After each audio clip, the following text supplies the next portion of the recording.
नमस्कार दोस्तों, GS with Mithilesh YouTube channel पर आपका स्वागत है। मैं मिथिलेश कुमार आज सिंधु घाटी सभ्यता को आज बताने का प्रयास करूंगा और आज हम लोग संपूर्ण सिंधु घाटी सभ्यता का अध्ययन करेंगे। तो पहले हम लोग इस मैप के माध्यम से सिंधु घाटी स्थलों को जानने का प्रयास करेंगे। तो आइए देखते हैं सिंधु घाटी के स्थल कौन कौन से हैं। तो देखिए, जो हमने इस मैप में इस साइड पे पश्चिम उत्तर के साइड में इधर जो हमने ये डॉटेड बनाया है काले बिंदुओं से, तो ये सभी सिंधु घाटी सभ्यता के स्थल हैं। ये अविभाजित भारत का मैप है, उस समय के सिंधु घाटी सभ्यता के पूरे स्थल हैं। ये वाला हिस्सा, इधर वाला हिस्सा पाकिस्तान है और इधर वाला हिस्सा अपना इंडिया है, जिसमें कि सिंधु घाटी स्थल है। यह एक जो बिंदु है ऊपर में सबसे, ये वाला, ये अफ़गानिस्तान में पड़ता है। यहाँ तक पाकिस्तान है और इधर अफ़गानिस्तान है। तो मात्र एक सिंधु स्थल है जो कि अफ़गानिस्तान में है, एकमात्र सिंधु स्थल जो यहाँ पर हमने ये लाइन से मार्का किया है। तो ये स्थल जो कि अफ़गानिस्तान में स्थित है। बाकी यहाँ तक से जो ऊपर स्थल हैं वो पाकिस्तान में है और इधर से जो नीचे हैं ये भारत में है। तो आइए हम लोग जानने का प्रयास करते हैं कि कौन कौन से स्थल, सिंधु घाटी सभ्यता की चौहद्दी क्या है और उसे हम लोग समझेंगे किस प्रकार, फैला कहाँ से कहाँ तक है। तो आइए हम लोग नेक्स्ट पेज में इसको देखते हैं। देखिए, सिंधु घाटी सभ्यता की एक तरह से कहें हम लोग चौहद्दी कि इसका विस्तार कैसे कैसे है पूरब पश्चिम उत्तर दक्षिण में। तो हम लोग देखते हैं, ऊपर के तरफ उत्तर है और नीचे की तरफ दक्षिण है, दाएं तरफ पूर्व है और बाएं तरफ पश्चिम है, हमने लिखा भी है। तो नॉर्थ जो सबसे उत्तरी स्थल है सिंधु घाटी सभ्यता का, वो मांडा जम्मू कश्मीर में मिला है। मांडा जगह का नाम है जो कि जम्मू कश्मीर राज्य में पड़ता है। तो सबसे उत्तरी स्थल जो सिंधु घाटी सभ्यता का है वो मांडा में जम्मू कश्मीर में है। सबसे दक्षिणी जो स्थल है वो दायमाबाद महाराष्ट्र में पड़ता है, जो कि महाराष्ट्र में पड़ता है। और दायमाबाद, इसे दायमाबाद भी कहा जाता है और दायमाबाद भी कहा जाता है। पूर्व में जो स्थल मिला है वो आलमगीरपुर, जो सबसे पूर्वी स्थल आलमगीरपुर जो कि उत्तर प्रदेश में पड़ता है। और पश्चिमी जो स्थल है सिंधु घाटी सभ्यता का वो बलूचिस्तान जो कि वर्तमान पाकिस्तान में पड़ता है और सबसे पश्चिमी स्थल है। तो सिंधु घाटी सभ्यता के ये चारों स्थल को हम लोग देख लिए, पूरब पश्चिम उत्तर दक्षिण में, जो सबसे आखिरी छोरे पर उत्तर के, दक्षिण के, पूर्व के और पश्चिम में पड़ते हैं। तो हमने समझ लिया कि सिंधु घाटी सभ्यता का विस्तार कहाँ से कहाँ तक है। तो सिंधु घाटी सभ्यता के अब हम लोग अगले बिंदुओं को देखते हैं कि सिंधु घाटी सभ्यता में जो हमें एग्जाम की दृष्टि से महत्वपूर्ण तथ्य हैं उन्हें हम लोग जानने का प्रयास करते हैं। तो आगे बढ़ते हैं हम लोग अगले पेज पर। देखिए, सिंधु घाटी संबंधित महत्वपूर्ण तथ्य। सिंधु घाटी सभ्यता का जो काल माना जाता है वो 2300 से लेकर के 1750 बीसी तक माना जाता है। ये कार्बन डेटिंग विधि से एक काल का निर्धारण हुआ है, कार्बन C14 विधि से 2300 से लेकर 1750 ईस्वी तक। सिंधु घाटी का नाम सिंधु घाटी सभ्यता, यहाँ पर जो प्राचीन भारत में जो स्थल मिला है ये पहला ऐसा स्थल है जो कि सिंधु नदी के तट पर, किसी भी नदी के तट पर प्राप्त होने वाला ये भारत में, प्राचीन भारत में पहला स्थल है जो कि सिंधु नदी के तट पर मिला है। इसलिए इस सभ्यता को सिंधु घाटी सभ्यता का नाम दिया गया। सिंधु घाटी सभ्यता का जो विस्तार है उस सिंधु नदी के तट पर पहला खोजा गया सिंधु घाटी का नगर। इसके जो प्रमुख नगर हैं वो हड़प्पा और मोहनजोदड़ो हैं। इन्हें जुड़वा राजधानी भी कहा जाता है सिंधु घाटी सभ्यता का, हड़प्पा एवं मोहनजोदड़ो को। जो सिंधु घाटी सभ्यता का आकार है वो त्रिभुजाकार है, ये भी एग्जाम में पूछा जाता है। सिंधु घाटी सभ्यता का जो आकार है वो त्रिभुजाकार है। और जो सर्वप्रथम सिंधु घाटी सभ्यता का ज्ञात जिन्हें हुआ, नामकरण उस समय नहीं हुआ था, लेकिन अलेक्जेंडर कनिंघम थे जिन्हें 1875 में खुदाई के दौरान सिंधु घाटी सभ्यता से कुछ मुहरें प्राप्त हुई थी। उस समय इन्होंने इस सभ्यता का कोई नाम नहीं रखा, लेकिन सबसे पहले इन्हीं को मालूम चला कि यहाँ पे कोई सभ्यता या कोई नगर है। और इसकी खोज, सिंधु घाटी सभ्यता की खोज सर्वप्रथम दयाराम साहनी के नेतृत्व में 1921 ईस्वी में किया गया था। सिंधु घाटी सभ्यता का जो प्रथम प्रमुख केंद्र है, यानी जो पहला नगर मिला है जो कि प्रमुख केंद्र है यहाँ का, वो हड़प्पा है। इसीलिए इसका नाम हड़प्पा संस्कृति पड़ा। यह हड़प्पा यहाँ का एक बहुत बड़ा नगर है और इसी के नाम पर हड़प्पा संस्कृति भी इसको बोलते हैं, सिंधु घाटी सभ्यता को। देखिए, सिंधु घाटी सभ्यता का विस्तार जो उत्तर से दक्षिण की तरफ है लगभग 1100 किलोमीटर है और पूर्व से पश्चिम इसका विस्तार 1600 किलोमीटर है। यानी सिंधु घाटी सभ्यता एक विस्तृत सभ्यता है और इसका बहुत ज़्यादा क्षेत्र पर इसका विस्तार है।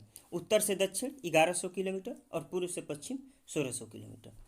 लिपि जो सिंधु सभ्यता की अभी तक पढ़ी नहीं जा सकी है, और चित्र के माध्यम से, चित्रात्मक लिपि है जिसे भाव चित्रात्मक इतिहासकारों ने नाम दिया है, और इस लिपि को अभी तक पढ़ा नहीं जा सका। जो सिंधु घाटी सभ्यता है वो नगरीय सभ्यता है। यहाँ के नगर बहुत ही सुंदर और बहुत ही विकसित नगर हैं, और ये सभ्यता कांस्ययुगीन, जिसे प्रागैतिहासिक सभ्यता भी कहते हैं, और इस सभ्यता को कांस्ययुगीन सभ्यता कहा जाता है क्योंकि इस समय कांसे का आविष्कार हो गया है। यहाँ की जो धातुएं मिली हैं, जो वस्तुएं मिली हैं, उनमें कांसे का प्रयोग हुआ है। कांसा जो कि एक धातु है, टीन और तांबे के मिश्रण से बनाई जाती है। तो इस सभ्यता में टीन और तांबे को लोगों ने जान लिया था, उसका उपयोग करना भी लोगों ने सीख लिया था। तो सिंधु घाटी सभ्यता कांस्ययुगीन सभ्यता, नगरीय सभ्यता। यहाँ के नगर बहुत ही विस्तृत थे, यहाँ की सड़कें, गलियाँ, नाले बहुत विस्तृत थे, इसलिए सिंधु घाटी सभ्यता को नगरीय सभ्यता कहा जाता है, और यह एक बहुत ही सुंदर विकसित सभ्यता थी। व्यवसाय यहाँ का मुख्य रूप से व्यापार था, क्योंकि ये भी प्रश्न परीक्षा में पूछा जाता है कि सिंधु घाटी सभ्यता का मुख्य व्यवसाय क्या था। तो सिंधु घाटी सभ्यता के लोग व्यापार करते थे। यहाँ पर कृषि के उतने महत्व नहीं थे जितने व्यापार के थे। तो सिंधु घाटी सभ्यता में व्यापार का ज़्यादा महत्वपूर्ण योगदान था। आगे आइए हम लोग नेक्स्ट पॉइंट पे चलते हैं। सिंधु घाटी सभ्यता में जो प्रमुख नगर थे, इनमें से नगर तो इसमें बहुत सारे हैं, लेकिन इनमें जो कुछ प्रमुख नगर हैं उसमें है हड़प्पा, मोहनजोदड़ो, गढ़वारीवाला, धौलावीरा, राखीगढ़ी और कालीबंगन। और ये जो नगर हैं ये बड़े नगर हैं सिंधु घाटी सभ्यता के। सिंधु घाटी सभ्यता के जो सर्वाधिक स्थल प्राप्त हुए हैं गुजरात में हुए हैं। वैसे तो सिंधु घाटी सभ्यता के सर्वाधिक स्थल पाकिस्तान में हैं, लेकिन विभाजित भारत के बाद जो भारत में सबसे ज़्यादा सिंधु घाटी के नगर मिले हैं वो गुजरात में मिले हैं। सिंधु घाटी सभ्यता के जो बंदरगाह थे वो लोथल और सतकोटदा थे। इसे सुरकोटदा भी कहीं कहीं पे लिखा मिला हुआ है। इसके बंदरगाह थे, दो प्रमुख बंदरगाह थे सिंधु घाटी सभ्यता के, लोथल और सतकोटदा। और यहाँ का जो प्रमुख स्मारक मिला है, स्नानाघर मिला है। स्नानागार, ये बहुत बड़ा स्नानागार है, मोहनजोदड़ो से प्राप्त हुआ है। इसे एक सबसे बड़ी सिंधु घाटी सभ्यता की इमारत भी बोल सकते हैं, स्नानागार। यहाँ इसका डायमेंशन यहाँ पे दिया है, लंबाई, चौड़ाई और ऊंचाई। ये है 11.88 metre into 7.01 metre into 2.34 metre.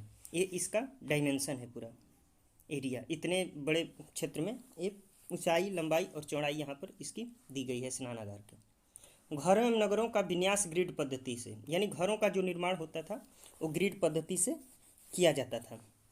Sindhu घाटी सभ्यता की जो मुख्य फसलें थी वो गेहूँ और जौ थी। चावल के भी साक्ष्य मिले हैं, लेकिन जो मुख्य फसलें थी, मुख्य रूप से जो जिन्हें उगाया जाता था और उनका इस्तेमाल किया जाता था, वो गेहूँ और जौ थी। नाप तौल की भी इकाई प्रचलित थी सिंधु घाटी सभ्यता में। 16 के अनुपात, जो आज प्रचलन में है 16 के अनुपात में, वो उस समय भी 16 के अनुपात में तौल की इकाई थी। वृक्ष पूजा एवं शिव पूजा का प्रचलन था। ऐसे कई प्रमाण मिले हैं वृक्षों के पूजा से संबंधित और शिव के पूजा के से संबंधित। तो ऐसा माना जाता है कि सिंधु घाटी सभ्यता में वृक्ष पूजा एवं शिव पूजा का प्रचलन था। यहाँ के लोग मातृ देवी की उपासना करते थे और मातृ सत्तात्मक सत्ता माना जाता है, क्योंकि यहाँ से बहुत सारी मातृ मृण मूर्तियाँ मिली हैं, यानी देवी की मूर्तियाँ मिली हैं मिट्टी की। इसलिए ऐसा माना जाता है कि यहाँ के लोग मातृ सत्तात्मक यहाँ का शासन था, क्योंकि लोग स्त्री की ज़्यादा यहाँ पर महत्व था और उससे संबंधित पूजा का भी यहाँ पर महत्व मिला है।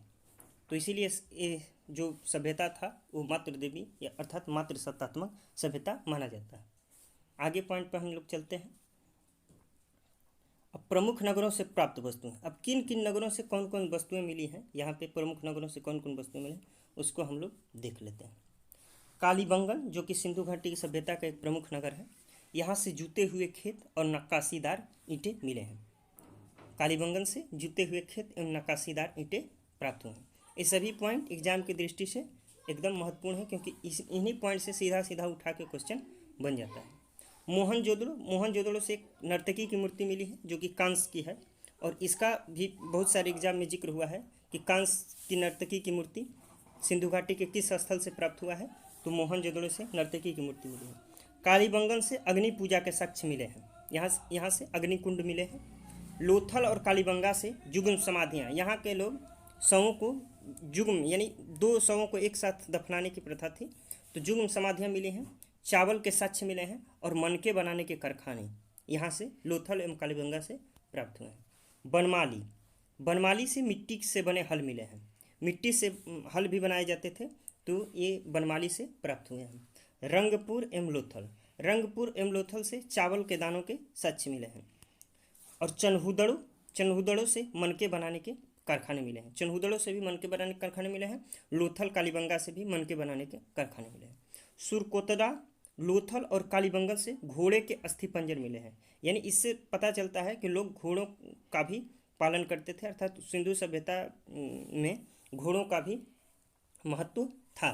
तो सुरकोतड़ा, लोथल और कालीबंगल से घोड़े के अस्थि पंजर मिले हैं। अब आते हैं हम लोग अगले नेक्स्ट पॉइंट पर। अब प्रमुख तथ्यों को देख लेते हैं कि सिंधु घाटी सभ्यता से संबंधित कुछ प्रमुख तथ्य जो कि हमें जानना जरूरी है, तो आइए उन्हें देख लेते हैं। सर्वाधिक आयातित वस्तु हैं, या आयातित वस्तु हैं, यानी किन वस्तुओं का ज़्यादा करके आयात किया जाता है।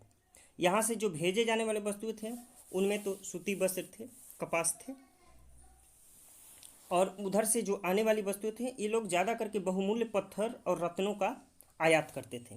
यहाँ के लोग बहुमूल्य पत्थर और रत्नों का आयात करते थे, क्योंकि यहाँ के लोग गहने पहनना पसंद करते थे, तो इसीलिए ये लोग बहुमूल्य पत्थर और रत्न का आयात करते थे। व्यापारिक संबंध, सिंधु घाटी सभ्यता के व्यापारिक संबंध किन से थे, तो सिंधु घाटी सभ्यता के व्यापारिक संबंध ईरान से थे, मेसोपोटामिया से थे, ग्रीस से भी थे और ओमान से थे। तो इन देशों से सिंधु घाटी सभ्यता के व्यापारिक संबंध मिलते हैं। पशुपति की मूर्ति प्राप्त होती है सिंधु घाटी की सभ्यता से, और पशुपति की मूर्ति के आसपास कुछ जानवरों के चिन्ह भी मिले हैं, जिसे हाथी के चित्र मिले हैं, गैंडा के, चीता के और भैंसा के। तो इन चित्रों से हम सिंधु घाटी सभ्यता के इन मुहरों पर मिले हैं, पशुपति की मूर्ति के अगल बगल में ये जानवर मिले हैं, हाथी, गैंडा, चीता एवं भैंसा। मुहरों पर सर्वाधिक अंकन एक श्रृंगी पशु का, एक कोई पशु है जिसका कि एक सिंह है, तो इसका सर्वाधिक अंकन मुहरों पर मिला है। सिंधु घाटी की मुहरों पर सर्वाधिक अंकन एक श्रृंगी पशु का मिला है। घरों के दरवाजे पीछे की ओर खुलते थे। इस सभ्यता में जो भी घर बनते थे तो उनके दरवाजे सीधे सड़क पर न खुल के पीछे की तरफ खुलते थे। लोथल एकमात्र ऐसा नगर है जिसके दरवाजे पीछे की ओर न खुल के मुख्य सड़क की ओर खुलते थे, तो लोथल इसका अपवाद है। मिठास के लिए सिंधु घाटी के लोग शहद का प्रयोग करते थे। यातायात के लिए दो पहिए वाली भी गाड़ी और 4 पहिए वाली भी बैलगाड़ी, भैंसा गाड़ी का प्रयोग करते थे। मेलुहा शब्द हमें बार बार मिलता है मेसोपोटामिया से, जो कि सिंधु घाटी सभ्यता के लिए प्रयोग किया गया है। मेलुहा शब्द। शासन, ऐसा माना जाता है, इतिहासकारों का मानना है कि सिंधु घाटी सभ्यता में जो शासन था वो बड़िक वर्ग के हाथों में है। कुछ लोग ऐसा मानते हैं, कुछ इतिहासकार, कि सिंधु घाटी सभ्यता है जो जनतंत्रात्मक सभ्यता है, और कुछ इतिहास तो ऐसा ज़्यादा कर मानना है कि जो शासन है सिंधु घाटी सभ्यता का वो बड़िक वर्ग के हाथों में है। यहाँ से स्वास्तिक चिन्ह मिले हैं। स्वास्तिक का जो चिन्ह आज हम लोग देखते हैं, हमारे हिंदू धर्म में स्वास्तिक का विशेष महत्व है, तो स्वास्तिक का चिन्ह जो मिला है वो सिंधु घाटी सभ्यता से मिला है। तो इससे पता चलता है कि लोग सूर्य उपासना करते होंगे। सूर्य उपासना से इसका अनुमान लगाया जाता है। मंदिर के कोई प्रमाण सिंधु घाटी सभ्यता से नहीं मिला है, यानी कोई एक भी मंदिर सिंधु घाटी सभ्यता से नहीं मिला है। कुबड़ वाला सांड पूजनीय पशु था, यानी जितने भी पशु सिंधु घाटी सभ्यता मिले हों उनमें कुबड़ वाला सांड का विशेष महत्व है, क्योंकि कुबड़ वाला सांड ऐसा माना जाता है कि इस सभ्यता में कुबड़ वाला सांड का विशेष महत्व था और ये इनके लिए पूजनीय था। आइए अगले तथ्य की तरफ। सर्वाधिक स्त्री मृण मूर्तियाँ, हम पहले भी बताया कि सिंधु घाटी सभ्यता से स्त्री की मिट्टी की बहुत काफ़ी मूर्तियाँ मिली हैं। इससे पता चलता है कि ये समाज मातृसत्तात्मक समाज था।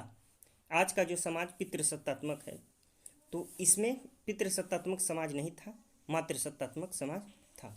सूती एवं ऊनी वस्त्रों का उपयोग किया जाता था। सिंधु घाटी सभ्यता में सूती वस्त्र एवं ऊनी वस्त्रों का उपयोग किया जाता था। सिंधु घाटी सभ्यता में सूती एवं ऊनी वस्त्रों का उपयोग लोग करते थे। सूती वस्त्र भी लोग बनाते थे और ऊनी वस्त्र भी बनाते थे, और दोनों का उपयोग करते थे। मनोरंजन के लिए सिंधु घाटी के लोग मछली पकड़ना, शिकार करना, पशु पक्षियों को लड़ाना, पासे खेलना, ये सब कार्य करते थे मनोरंजन के लिए। चौपड़ खेलते थे, पासे खेलते थे, यही सब उनका मनोरंजन का साधन था। सिंधु घाटी सभ्यता के लोग तलवार से परिचित नहीं थे, यानी वे तलवार चलाना या तलवार के बारे में उन्हें किसी तरह की कोई जानकारी नहीं थी। लोहे धातु से परिचित नहीं थे, यानी सिंधु घाटी के सभ्यता के लोग लोहे धातु से परिचित नहीं थे। ये केवल कांसा धातु, तांबा और टीन से प्रचलित थे। टीन का ये लोग आयात भी करते थे। तो सिंधु घाटी सभ्यता के लोग लोहे से परिचित नहीं थे। पर्दा प्रथा एवं वेश्यावृत्ति का इस समय में भी प्रचलन था। शवों को गाड़ने या दफनाने की परंपरा थी। इस समय के लोग शवों को जलाते भी थे और शवों को, यहाँ सॉरी, गाड़ना और दफनाना दो बात, एक ही चीज़ का प्रयोग हो गया है। तो शवों को गाड़ने या दफनाने और जलाने की भी परंपरा, दोनों परंपराएं थे। लोग शवों को दफनाते भी थे और जलाते भी थे। कुछ ऐसे स्थल मिले हैं जहाँ से शवों को दफनाने का प्रमाण मिला है और कुछ ऐसे सिंधु घाटी का स्थल मिले हैं जहाँ से शवों को जलाने का प्रमाण मिला है। तो सिंधु घाटी सभ्यता से एक प्रमुख हमने तथ्य देखा। और इसके विनाश से एक प्रश्न पूछा जाता है कि आखिर सिंधु सभ्यता का अंत कैसे हुआ।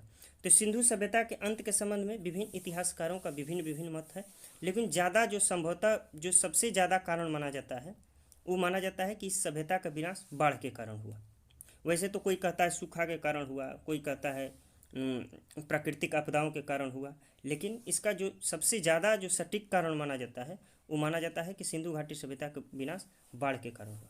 तो उम्मीद करते हैं सिंधु घाटी सभ्यता से संबंधित प्रमुख तथ्य आपको समझ में आए होंगे और आपके लिए ये लाभदायक होगा।